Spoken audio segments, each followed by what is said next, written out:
하나님 말씀 읽고 말씀을 묵상하도록 하겠습니다. 열왕기상 11장 9절에서 13절까지 말씀을 읽도록 하겠습니다.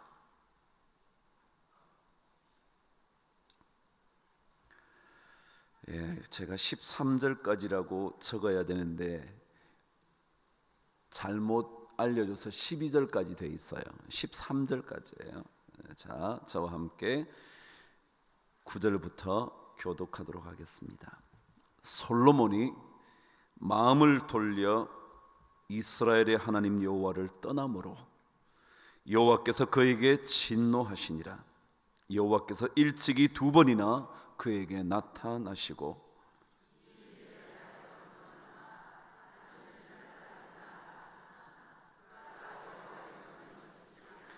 여호와께서 솔로몬에게 말씀하시되 내게 이러한 일이 있었고 또 내가 내 언약과 내가 내게 명령한 법도를 지키지 아니하였으니 내가 반드시 이 나라를 내게서 빼앗아 내 신하에게 주리라.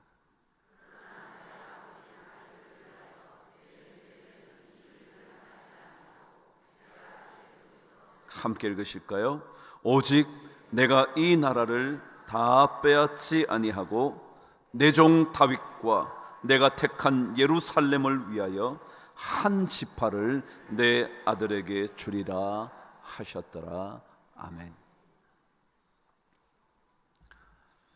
여러분, 바캉스는 원래 비워낸다 그런 뜻입니다. 비운다는 거죠. 휴식이 언제 찾아오느냐 하면 비워야 찾아온다 라는 것입니다. 그래서 바캉스, 비운다.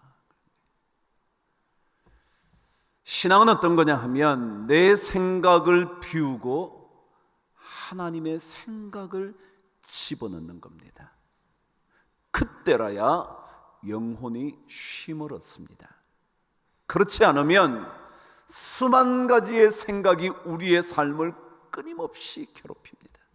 그러나 만일 내 생각을 덜어내고 내 생각을 제거하고 하나님의 생각을 채워 넣으면 그때부터 영혼이 쉼을 얻고 쉼을 얻은 영혼이 새 힘을 가지고 세상을 살아갈 수 있는 힘을 얻게 됩니다. 이게 바캉스입니다. 예수 믿는 사람들의 바캉스. 오늘 이 아침에 우리의 생각을 많이 털어내는 이 아침 될 수 있기를 바랍니다. 제가 지난번에 중고등부 수련회를 갔어요. 수련회를 가서 우리 중고등부 학생들에게 짧은 메시지를 전했습니다. 그때 이런 질문을 던지면서 시작을 했죠. 여러분들에게는 어떤 관심이 있냐고, 무엇에 관심이 있냐고.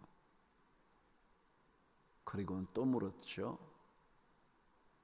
관심을 가지는 이유가 뭐냐고. 그렇죠? 여러분, 어떤 것에 관심이 있다는 것은요, 거기에 이유가 있습니다. 예를 들어 내가 어떤 아파트를 사고 싶다. 그게 관심이 있다. 이유가 있어요. 왜냐하면 전세 사는 일이든지 월세 사는 일이든지 사글세를 사는 일이 너무너무 지긋지긋해서 라는 이유가 있을 거예요. 아니면 어릴 때부터 우리 집을 갖고 싶은 마음이 너무 커서 그럴 수 있잖아요. 이유가 있단 말이죠. 그러니까 관심에는, 모든 관심에는 이유가 있어요. 그런데 제가 그랬죠. 그런 이유를 가지고 무언가에 관심을 가지게 되면 반드시 그 뒤에 일어나는 결과가 있다 그랬어요. 그렇죠? 결과가 있겠죠. 여러분이 관심을 가져서 그 집을 사게 된다든지 아니면 못 사게 된다든지 저축을 하게 된다든지 쓰는 것을 아낀다든지 그럴 어떤 결과들이 생겨날 거라고요. 근데 제가 마지막에 이런 얘기를 했습니다. 그런데 그 관심에 대한 결과에 대하여는 책임을 져야 한다. 예를 들어 우리 젊은이들이 게임에 관심이 있다 그래요. 왜 게임을 하냐 그랬더니 친구들이 다 해서 내가 왕따 안 당하려고 그런다 그래요. 그래요, 게임을 하죠. 그게 결과가 있을 거예요. 예를 들어 잠을 못 잔다든지, 그래서 시험 공부를 제대로 할 수 없다든지. 그러고 난 다음에 나타나는 결과에 대해서는 뭐라고요? 책임을 져야 된다고요. 그 훈련이 안 돼 있으면 어떤 일을 하고 난 다음에도 자기가 책임질 줄 모르는, 아니 책임을 남에게 다 떠넘기는 인생이 될 수 있다. 그런 얘기를 제가 했어요. 그래서 여러분이 무언가에 관심을 가질 때 잘 생각해라 그랬어요. 제가 오늘 여러분들에게도 이런 말씀을 드리고 싶네요. 여러분에게는 어떤 관심이 있으세요? 여러분은 무슨 관심을 갖고 사세요? 어떤 관심 때문에 이 아침에, 이 새벽에 오셨나요? 그 관심을 한번 생각해 보시고요, 그 관심의 이유를 생각해 보세요. 내가 왜 거기에 이렇게 관심을 가지는 거지 생각해 보세요. 그리고 그것이 나의 인생에, 나의 믿음의 삶에 어떤 결과를 가지고 올 것인지, 거기에 대한 어떤 책임을 질 것인지. 오늘 제가 읽었던 이야기가요, 솔로몬이라는 왕과 그의 아버지 다윗의 이야기 읽게 됐어요. 저는 오늘 이 이야기를 통해서 여러분 제목을 보셨는지 모르지만 자녀에게 복이 되는 부모가 되라. 자녀를 복되게 만드는 부모가 되자. 이 얘기를 한번 해보고 싶었어요. 오늘 우리 학생들도 좀 왔지만 언제인가 학생들도 부모가 될 가능성이 많겠죠. 그때 우리 자녀들에게 복이 되는 부모는 어떤 부모일까? 그 얘기를 나누고 싶더라고요. 왜냐하면 저도 자꾸 나이가 드니까 자식들에게 관심이 생기더라고요. 그래서 우리 할아버지 할머니들이 자식들에게 관심을 많이 가지나 봐요. 젊을 때는 정신없이 살다가 조금 이제 나이가 들고 할 일도 없어지고 그러니까 자식들에게, 손주들에게 관심이 많아지는 거 아닌가 싶어요. 그래서 저도 나이가 드니까 자꾸 이제 자식들에게 관심이 가요. 근데 이 자녀들에게 복이 되는 부모는 어떤 부모일까 생각이 들어요. 그럼 성경은요, 모든 삶에는 자신이 책임을 져야 한다고 가르쳐 줍니다. 자신의 삶에 대한 결과는 자신이 책임지게 되어 있다고요.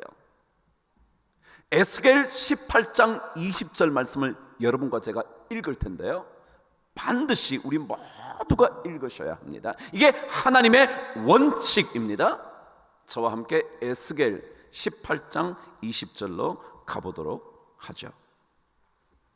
제가 가지고 있는 성경 1176면 아니면 5면쯤 될 거예요.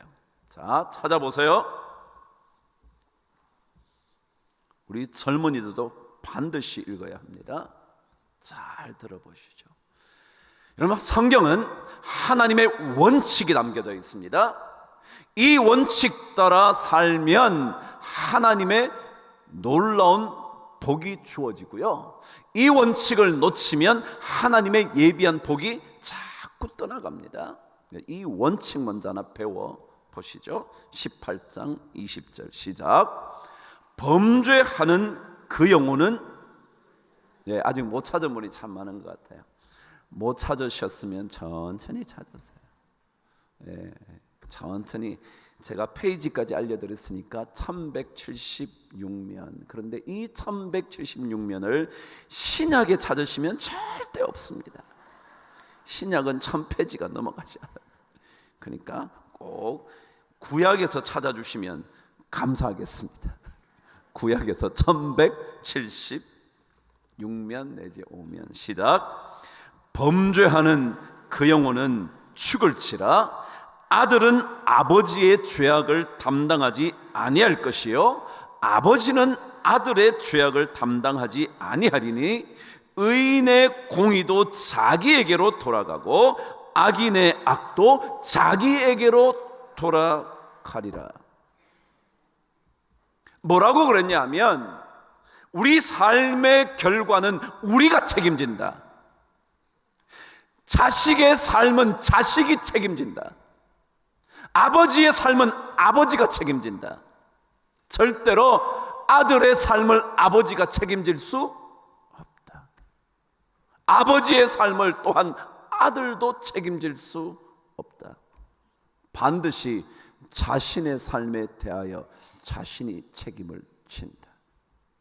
제가 저희 자식들에게 제일 강조하는 건 삶은 너네 거야. 네가 책임져야 돼. 아빠가 책임질 수 없어. 우리 자식들에게 기대려 그러죠? 아니요, 여러분. 우리 삶 우리가 책임져야 돼요. 잘 들으세요.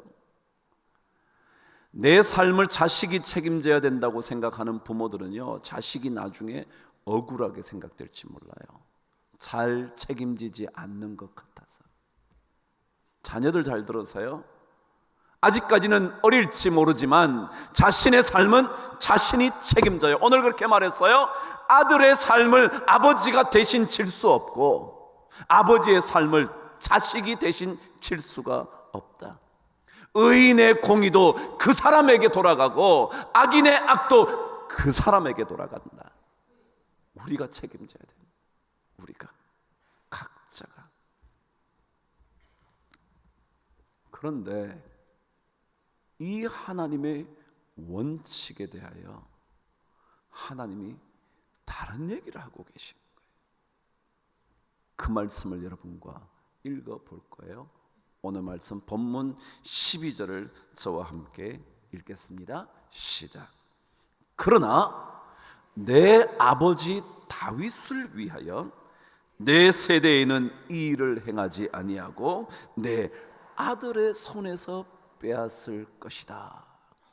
이게 무슨 얘기냐 하면 솔로몬이 하나님의 법규를 어기고 하나님 외에 다른 신들을 섬기기 시작합니다. 그 책임은 누가 져야죠?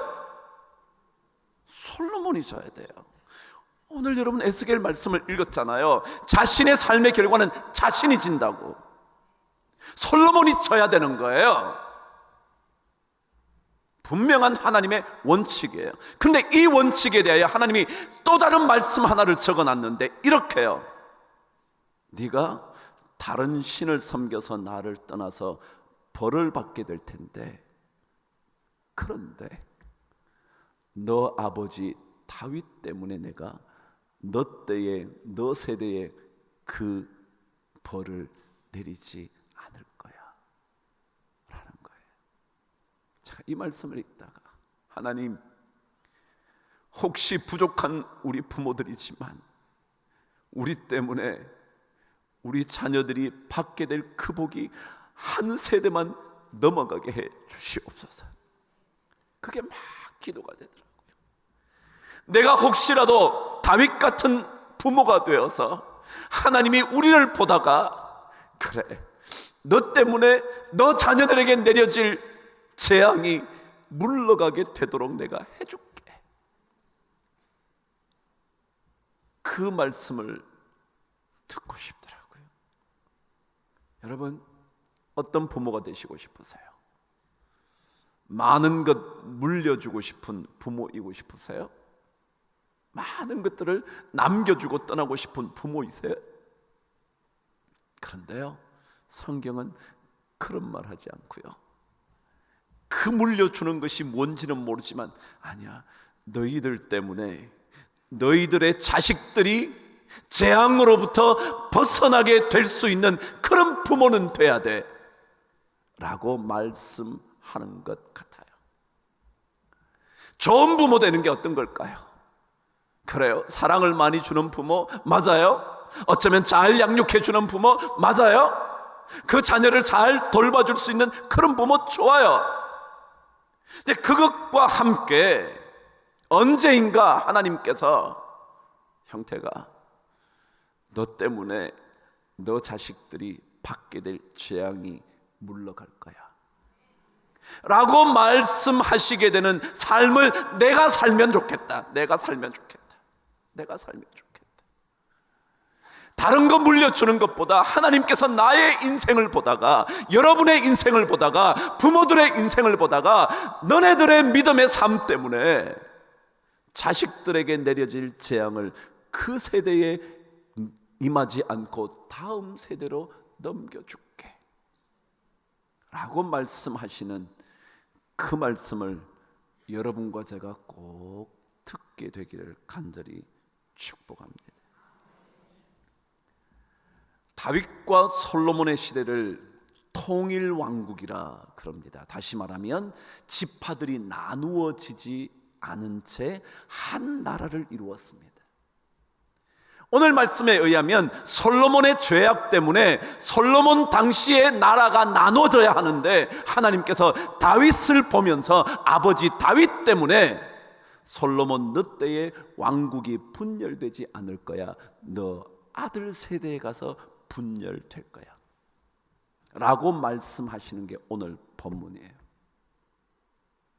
저는 우리 부모들이 이런 믿음의 인생을 살게 되기를 바랍니다. 그래서 우리 때문에 우리 자녀들에게 임할 재앙이 그 세대는 물러가게 되는, 그래서 또 다음 자녀들이 그 자녀들이 믿음으로 잘 살아서 그 재앙이 또다시 뒤로 물러가게 되는 이 멋진 영적인 선순환이 우리 모든 성도들에게 있게 되기를 주님의 이름으로 진짜 축복합니다. 우리가 자식들에게 남겨줄 것 많지 않을지는 모르지만 여러분, 남겨줘봐야 자식들 별로 좋아하지 않아요. 당장은 좋아할 것 같죠? 아니요. 그것보다 더 중요한 거예요. 내 아버지 다윗을 위하여 너에게 임할 재앙을 너 아들 때에 내릴게, 이거예요. 우리 모든 부모들이 믿음의 삶을 산다고 말하는 우리 부모들이 하나님께서 그 부모들을 보면서 그래, 너 때문에 너를 위하여 이 재앙을 너 자식 그때에 내리지 않고 자식의 세대로 넘겨줄게 말할 수 있는 복이 임하게 되기를 바랍니다. 부모인 나 때문에 우리 자녀에게 임할 저주가 멈추게 되기를 간절히 축복합니다. 우리 부모의 믿음 때문에 우리 자녀들에게 임할 악한 질병들이 떠나가게 되기를 바랍니다. 그렇다면 도대체 다윗은 어떻게 했길래 하나님께서 이런 말씀을, 하나님의 그 강력한 원칙, 아버지가 아들을 대신할 수 없고 아들이 아버지를 대신할 수 없고 자기 자신이 자기 자신의 책임을 져야 한다고 말씀하시는 이 원칙이 아닌 다른 얘기를 하시게 된 도대체 그 무엇이 있었을까? 오늘 먼저 솔로몬의 이야기를 통해서 한번 들어보도록 하죠. 9절 말씀 저와 함께 읽습니다. 시작. 솔로몬이 마음을 돌려 이스라엘의 하나님 여호와를 떠남으로 여호와께서 그에게 진노하시니라 그랬습니다. 솔로몬이 어떻게 했냐면 마음이 뭐라고요? 떠났대요. 누구로부터요? 하나님께로부터요. 그래서 하나님의 진노가 임하게 됐대요. 그렇다면 다윗을 생각하면서 하나님께서 진노하지 않으시게 됐다면 이 말을 뒤집으면 어떨까요? 다윗은 마음이 하나님 여호와께로부터 떠나지 않았다. 그렇죠? 자, 그럼 이 말씀이 진짜 그런가? 사무엘상 13장으로 저와 함께 넘어갑니다. 사무엘상 13장.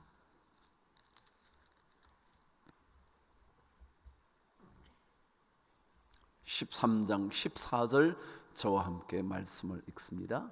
사무엘상 13장 14절. 찾으셨나요? 사무엘상 13장 14절. 427면. 이것도 구약의 427면이에요.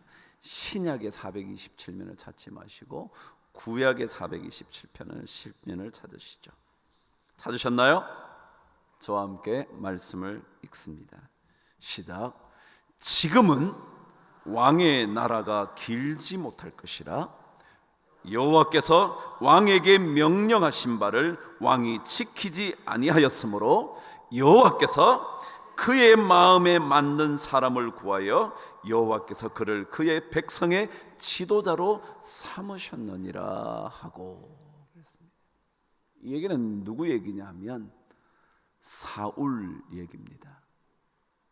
사울이 하나님의 명령을 지키지 않아서 사무엘이라는 선지자에게 이야기를 듣는 겁니다. 이제 사울 당신의 나라는 길지 않을 겁니다. 곧 끝날 겁니다. 왜냐하면 당신이 하나님의 명령을 준행하지 않았기 때문입니다. 그래서 다른 사람 한 사람을 세울 겁니다. 누군데요? 다른 한 사람 누군데요? 다윗이요.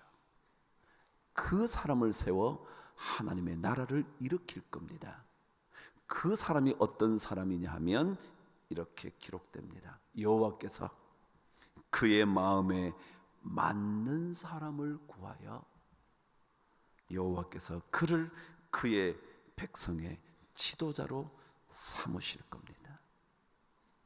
다윗은 어떤 사람이냐면요, 하나님의 뭐요? 마음에 맞는 사람이에요.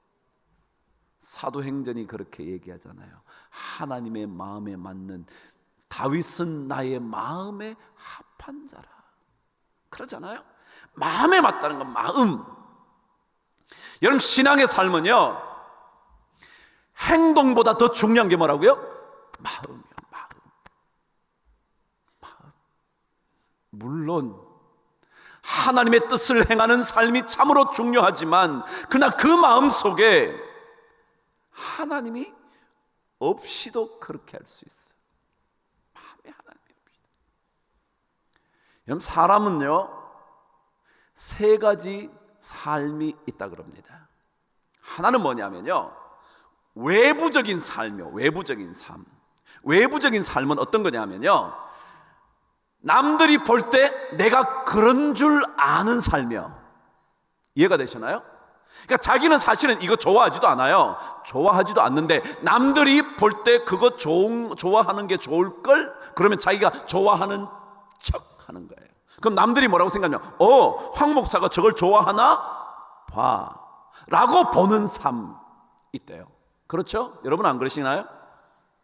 어떤 경우에요, 나는 이거 별로 좋아하지도 않는데 남들이 그거 안 좋아하면 나를 끼워주지 않을 것 같아서 내가 안 좋아함에도 불구하고 좋아하는 것처럼 말하는 거예요. 그래서 남들이 황 목사가 저런 걸 좋아하고 잘하는구나 라고 생각을 하게 만드는 그런 삶이 있다는 거예요. 두 번째는요, 자기 내적인 삶이 있다는 거예요. 그게 뭐냐면 남들이 뭐라 그래, 내가 그것을 좋아해요. 좋아하는 삶이에요. 그리고 남들이 볼 때 저거 좋아하네? 그것만 아니라 나도 그렇게 좋아하는 거예요. 그런데 세 번째는 뭐냐면, 이 두 번째는요, 좋아는 하지만 안 할 수도 있어요. 왜? 좋아하지만 늘 하는 건 아니잖아요. 그죠? 그래서 좋아하는데 안 할 수 있는 거예요. 근데 이것은 진짜로 자신의 모습이 아니라는 거예요. 왜요? 좋아하는데 안 하니까. 근데 세 번째가 뭐냐면, 좋아하면서 동시에 그것을 실행할 수 있는 거예요. 그게 세 번째 삶이래요. 자, 여러분, 우리 삶은요, 얼핏 보기에 뭐예요? 겉으로 보인다고 그게 그 사람 전부가 아니에요. 그것을 한다고 그 사람이 그런 사람인 것은 아니에요. 자, 예를 들어 제가 말씀드렸죠. 마음에 맞다는 건 뭐냐면요, 하나님 보시기에 마음에 맞다는 건 뭐냐면요, 우리가 그것을 좋아하면서도 안 할 수 있다고요, 안 좋아하면서도 할 수 있다고요. 다시 말, 그것이 진짜 마음의 문제라고요. 진짜 마음의 문제. 진짜 마음의 문제. 여러분, 다윗이 좋은 일만 했나요? 아니요. 그런데 왜 하나님은 그를 가리켜 마음에 맞다 그랬죠? 그거예요. 우리가요, 하나님을 믿잖아요. 여러분이나 저나 부족한 것 참 많아요. 그 부족함을 하나님이 이 자리에서 저의 부족함을 만일 공개를 하시면요, 저는 여러분 앞에 설교할 사람 아닐 거예요. 그만큼 부족하거든요. 근데 만일 하나님께서 우리를 세워주신다면, 뭐 때문에 그런 줄 알아요? 그 사람 마음에 하나님이 있는지 없는지, 그거예요. 이거는 누구도 모르지만요, 누구도 모르지만 하나님은 아시잖아요. 여러분과 저는 속일 수 있다고요. 내가 좋아하지도 않는데 좋아하는 것처럼 여러분에게 보일 수 있다고요. 근데 진짜 중요한 그 마음은 누가 아느냐면 하나님이 알아요. 다윗이 범죄한 이후에 나단이라는 선지자가 와서 설명을 합니다. 왕 다윗이요, 어떤 사람에게 양이 있었습니다. 많이 가진 부자가 있었습니다. 그런데 한 사람은 가난해서 양 한 마리밖에 없었습니다. 그 양이 그의 삶 전부였습니다. 그런데 그 양이 많은 그 부자가 한 마리밖에 없는 갖고 있는 그 가난한 사람의 양을 빼앗아갔습니다. 그럴 수가 있냐? 그때 나단이 뭐라 그럽니까? 당신이 바로 그런 사람입니다 라고 말하자 그 순간 그는 하나님 앞에 엎드려서 내가 그런 사람이지, 그러고 통곡을 하는 겁니다. 이게 뭐냐면 그 마음속에 누가 있다는 거예요? 하나님이 있었다는 거예요. 하나님이 있었다. 만일 하나님이 없었으면 이랬을 거예요. 그래서 뭘, 힘이 있는 사람이 힘쓰는 거지, 안 빼앗기려면 힘을 길러야지 라고 말할 수도 있는데, 왕이 그 정도 못해?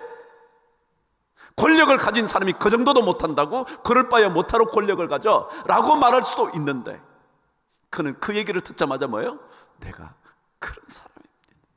그럼 막 우는 겁니다. 그게 시편 51편, 나단이 찾아와서 다윗 왕에게 그 얘기를 꺼냈을 때 그 얘기를 듣고 기록한 시편이 51편. 눈물이 요를 다 적시고 베개를 다 적셔 어떻게 할 수 없어요. 그게 뭐냐? 마음이요, 마음. 오늘 성경 말합니다. 여러분, 솔로몬이 자랑 잘 못한 것만 있었나요? 아니요. 여러분, 솔로몬 이야기 읽어보면 잘한 게 참 많아요. 근데 왜 그랬을까요? 다윗도 잘한 것만 있는 게 아니라 잘못한 것도 있고, 다윗이나 솔로몬이나 비슷해요. 근데 왜 솔로몬에게는 이렇게, 다윗에게는 이렇게 말할까요? 뭐 때문이라고요? 마음. 오늘 성경 여러분 읽으셨잖아요.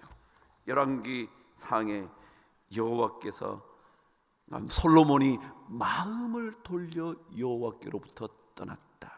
마음이요. 우리요 다 부족하지만 우리 자녀들 잘 들으세요. 자기 아버지 엄마, 완벽한 아버지 엄마 있던가요? 정말 자기에게 나는 이런 아버지, 이런 어머니, 눈물겨워하는 자녀들이, 부모들이 쉽나요? 아니에요. 그럼 자녀들 잘 들으세요. 나는 그런 부모 만나지 못해서 참 억울하다고 생각되는 순간이 있었나요? 그럴 수 있을 거예요. 어쩌면 우리 아버지는 저래, 말은 이렇게 하면서 행동은 저렇게 하는 아버지, 어떻게 저럴 수 있어? 그럴지 몰라요. 우리 여러분 전부 다 그럴지 몰라요. 그런데 한 가지 기억하셔야 돼요. 우리 마음이요, 하나님께 합한 마음이 되기 위하여 몸부림치셔야 돼요. 행동은 때때로 잘 못할 수도 있어요. 제가 변명하려고 하는 게 아니에요. 잘 못할 수도 있어요. 그러나 우리 마음만은 하나님께 합하지 않으면, 아니 반대로 그 마음이 하나님께 합하기만 하면 우리 자녀에게 내려질 재앙이 우리 때문에 비껴갈 수 있다는 것 기억하세요. 하나님, 우리 마음을 보세요. 우리 마음, 내 마음 안에 하나님이 계신지, 내가 그 일을 하면서도 하나님이 진짜 내 마음에 있는지, 잘못된 일을 하는 순간에도 하나님이 나를 끊임없이 지켜보고 있다는 생각 때문에 어쩔 줄 몰라 하는지, 그 마음이 있어야 오늘 말씀처럼 내 아버지 다윗을 위하여 너 때에는 이 재앙 내리지 않고 너 아들 때에 나누어질 거야. 그거예요. 여러분, 좋은 부모요, 어떤 부모냐면 우리 때문에 우리 자녀들에게 임할 저주와 재앙이 물러가게 되는 부모예요. 그것은 여러분의 행동을 잘했다, 그래요, 당연히 그러셔야죠. 우리 그래야죠. 그러기 위해서 몸부림쳐야죠. 근데 그것보다 더 중요한 게 뭐냐면 여러분과 제 안에 하나님의 마음에 합한 그 무엇이 있는지, 전 그것을 위하여 우리가 관심을 가져야 한다고 믿어요. 그것만 있으면 하나님은 반드시 은혜를 베풀어 주실 거예요. 우리 이런 부모가 되어서 우리 자녀들의 재앙을 물리칠 수 있는 그런 부모로 살아갈 수 있는 은혜가 꼭 있게 되기를 바랍니다. 우리 자녀들도요, 언제인가 부모가 되겠죠. 그 부모가 되었을 때 여러분들도 여러분으로 인하여 여러분의 자녀의 재앙이 떠나가는 그런 삶을 꼭 사시게 되기를 주의 이름으로 축복합니다.